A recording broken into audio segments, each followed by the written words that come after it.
Hello everyone, today we are going to make a simple notepad or notes writing pages, decorative pages. Let's make. So first we have to take this white color paper or a drawing book page or chart paper.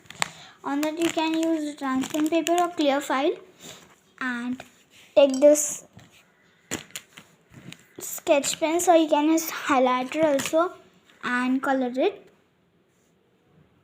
So this way we have to color it. Now sprinkle some water.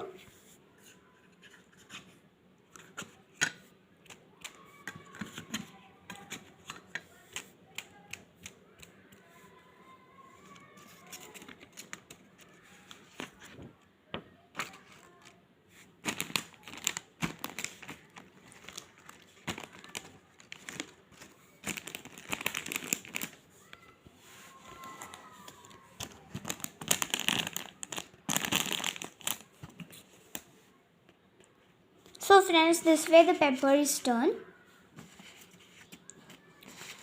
Now let it dry for few minutes. So we'll cut it into small pieces. So friends, our colorful papers are ready. Now let's cut into small pieces. We can cut it in square, circle, any shape friends. Let's cut it. So friends, I have cut it into small shape and we can stick it. So the decorative pages are ready. So please, you like the video, don't forget to like, share and subscribe the channel for the more videos. Thank you.